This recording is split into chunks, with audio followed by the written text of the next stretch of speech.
One day, Percy arrived at the quarry to collect some stone for his trucks. Snow and frost lay everywhere. There was not a sound to be heard. Percy ventured further. He found Mavis, the new diesel engine, resting in the shelter of some rocks. "Cheer up, Mavis," he whistled. Mavis was still remembering the trouble she'd had with trucks. "Manager says I don't listen to advice. He says I've no business jauntering down Toby's line. Toby's a fusspot." "Toby has forgotten more about trucks than you will ever know," replied Percy. "You must put the trucks where he wants them. Then you'll be a really useful engine. Now, if you'll excuse me, I have to take these stones to the harbour." Mavis liked Percy, but she still wouldn't listen to his advice. "Why shouldn't I go on Toby's line?" The siding arrangements were awkward. To put the trucks where Toby wanted them, Mavis had to make several journeys. She started making a plan.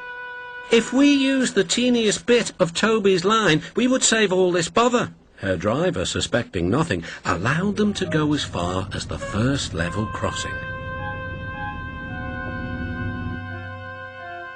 A few days later, the weather changed.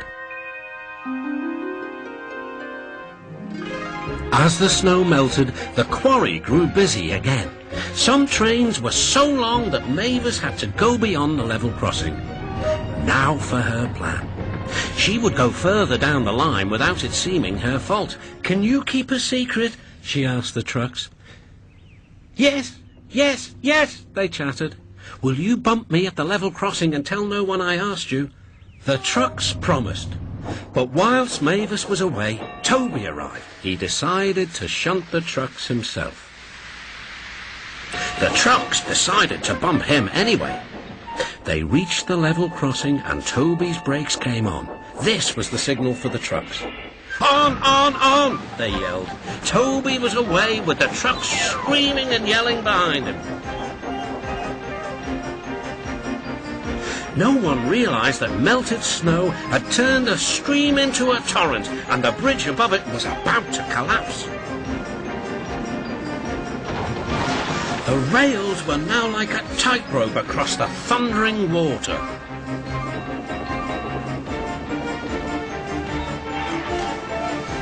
"Stop! Stop!" cried Toby. His driver fought for control. They came nearer and nearer to the bridge. The driver braked hard. Toby stopped, still on the rails, but with his wheels treading the tightrope over the abyss.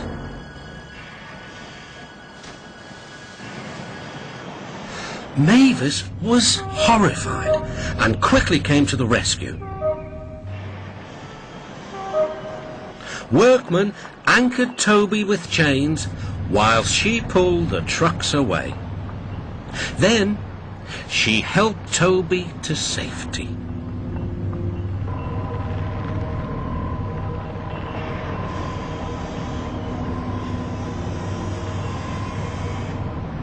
"I'm sorry about the trucks," said Mavis. "I can't think how you managed to stop them in time."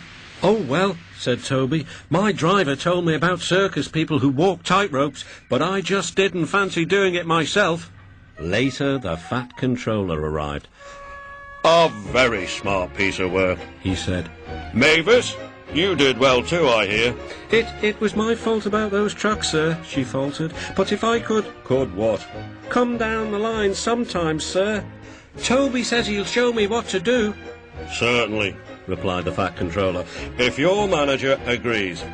And so it was arranged. Now Mavis is as happy as can be, and the Fat Controller thinks she's really useful